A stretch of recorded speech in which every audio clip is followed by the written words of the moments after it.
करौली सरकार की जय। शक्ति स्वरूपा माँ कामाख्या की जय। परम पूजनीय बाबा जी की जय।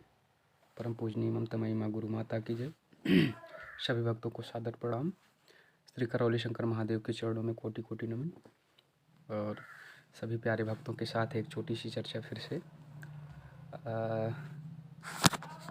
जहाँ तक मेरा ज्ञान है, मेरा अनुभव है, जो कि बहुत ही कम और छोटा है, लेकिन फिर भी आप लोगों के साथ शेयर कर रहे हैं, क्योंकि आप लोगों के जीवन से भी जुड़ी हुई ऐसी घटनाएं होती हैं या अनुभव होते हैं जिन्हें आप इग्नोर करते रहते हैं, क्योंकि वो बहुत ही सामान्य लगते हैं, लेकिन जो कि बहुत ही असामान्य रहते हैं। तो इसलिए शेयर कर रहे हैं ताकि वो चीज़ आप समझ पाएँ और उस पर विचार ज़रूर करें। जितने भी भक्त दरबार से जुड़े हुए हैं, जो नए हों या पुराने हों, लेकिन लोगों में ईर्ष्या, द्वेष, नफरत, जलन, घृणा, अहंकार, काम वासना, बहुत अत्यधिक काम वासना, किसी भी स्त्री के प्रति नकारात्मक विचार, गंदे विचार, अश्लील विचार, अपने परिवार के सदस्यों में बहुत लोगों के प्रति अश्लील विचार आते हैं। दरबार के भक्त रहते हुए भी, या नए जुड़े हैं, नहीं जुड़े हैं, नमन कर रहे हैं या प्रक्रिया पालन कर रहे हैं, पुराने हो गए फिर भी ऐसे विचार रहते हैं। कहीं भी पब्लिकली आप जा रहे हैं, किसी बहन बेटी को देख के अपने आप न चाहते हुए भी अपने आप गंदे विचार, अश्लील विचार स्वतः ही आने लगते हैं। हमें लगता है ये विचार सारे हमारे हैं। वो हमारे हों या किसी और के हों, किसी और के मतलब बहुत सारी स्मृतियाँ रहती हैं अंदर, उनके हों या स्वयं हमारे हों, लेकिन है वो बहुत ही गंदी। तो उनसे हमें बचना है। उसके लिए एक सामान्य सा कार्य करना है। बस हमारे ब्रह्मांड के सर्वश्रेष्ठ महापुरुष पूर्ण गुरु श्री करौली सरकार परम पूजनीय बाबा जी और शक्ति स्वरूपा माँ से संकल्प करने हैं। और संकल्प तब तक करने हैं, प्रार्थना तब तक करने हैं जब तक कि ये पूरी तरह से नष्ट नहीं हो जाते। बहुत लोग कहते हैं कि हम किसी से ईर्ष्या नहीं करते, द्वेष नहीं करते, हमें अहंकार नहीं है, घमंड नहीं है, लेकिन बहुत ही ज़्यादा रहता है। और उस चीज़ का अनुभव सिर्फ उन्हें ही नहीं, सभी लोगों को होता है। और सबसे ज़्यादा तो उन्हें स्वयं को होता ही रहता है, लेकिन उनका अहंकार ही रहता है जो उन्हें ये सोच पैदा करती है उनके अंदर कि हमें तो ईर्ष्या, द्वेष या नफरत, अहंकार जैसा कुछ नहीं है। लेकिन उसको वो सहज मन से, शांत मन से ये समझें कि हाँ, क्या वो ऐसे कोई कार्य करते हैं या उनके मन में ऐसे भाव विचार रहते हैं जो अहंकार को प्रदर्शित करते हैं, ईर्ष्या द्वेष को प्रदर्शित करते हैं।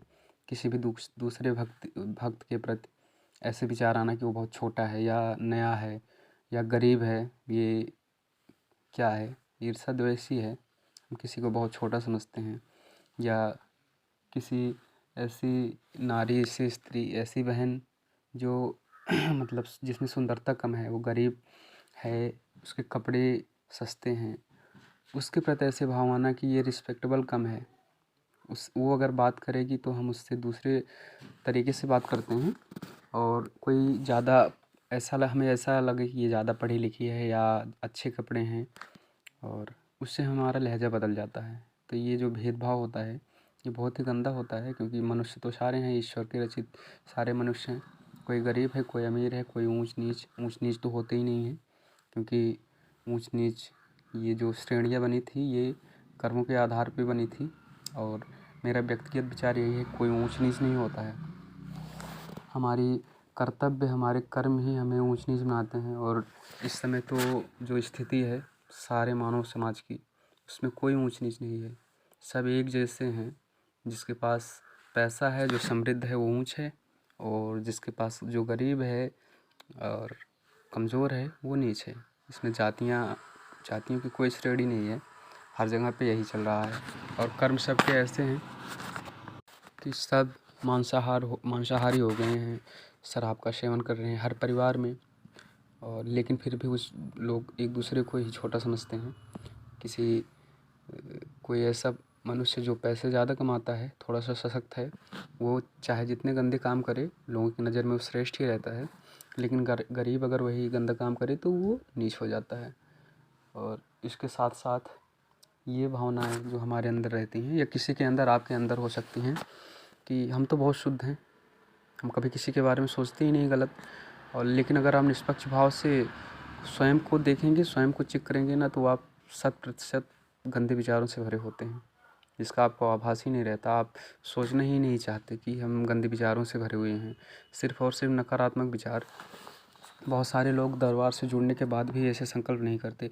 जिन विचारों से उन्हें परेशानी होती है, दर्द होता है, तकलीफ़ होती है, उसके लिए भी संकल्प नहीं करते हैं, क्योंकि वो उसको बचा के रखना चाहते हैं।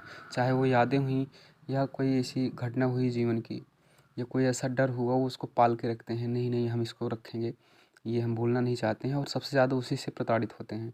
तो ऐसा ना करें, खुद को एक स्वच्छ जल की तरह बना के रखें। किसी में कोई दो तरफ़ा व्यवहार न करें, और सबके साथ अच्छा व्यवहार करें।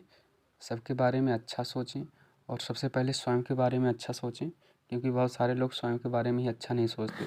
स्वयं के बारे में अच्छा सोचने का मतलब ये नहीं होता कि आप खुद को जो है ऐसे इमेजिन कर रहे हैं, ऐसे कल्पनाएँ कर रहे हैं कि हम पैसे खूब कमाएंगे, अच्छा सा घर लेंगे, गाड़ी होगी, बंगले होंगे, एसी में रहेंगे। ये नहीं है। ये भौतिक सुख हैं, या भौतिक अच्छाई है जो आप सोचते हैं।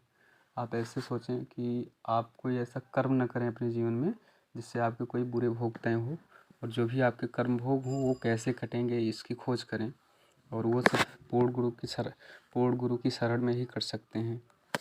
उसके लिए आपको रोज़ प्रतिदिन समय निकालना होगा ईश्वर के लिए, अपने गुरु के लिए, और धीरे धीरे जो पुराने भोग होते हैं कटते जाते हैं, और आगे के जीवन में जो भोग तैयार होने रहते हैं उसके लिए अभी से सजग रहें।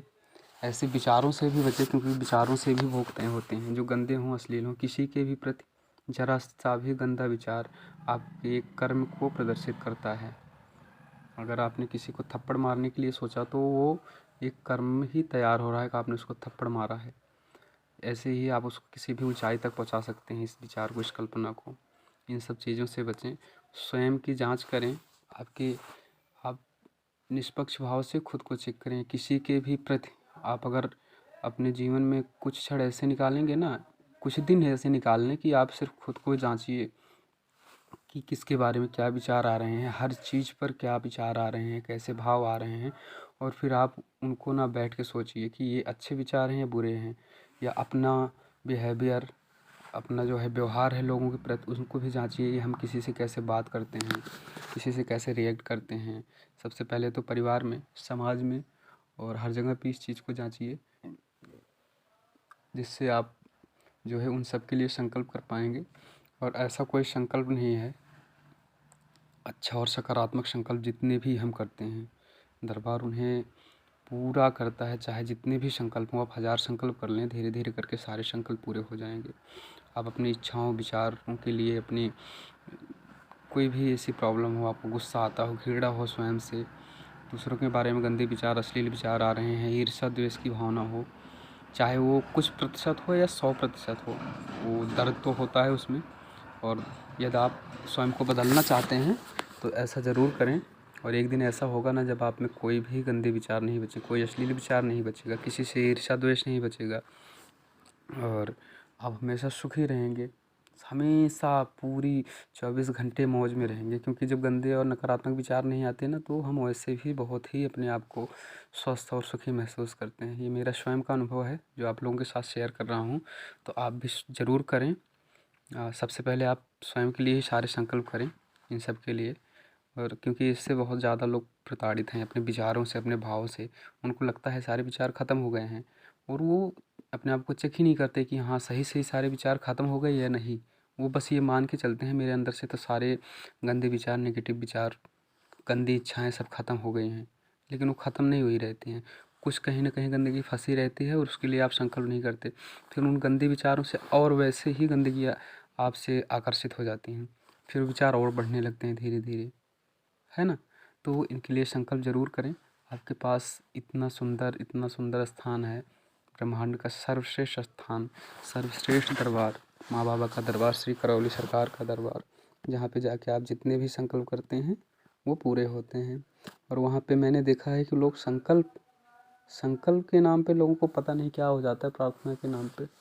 वहाँ पे अगर 10 दिन भी रुक रहे हैं ना, उनमें से 10 दिनों में से अगर वो अपना एक टाइम निकाल के रखेंगे कि उन्होंने प्रार्थना कितना किया है, तो 10 दिन में लगभग 240 घंटे में ना वो 2 घंटे 40 मिनट भी संकल्प नहीं किए रहते कि माँ बाबा से उतनी देर बैठ के प्रार्थना कर चुके हों अपने लिए।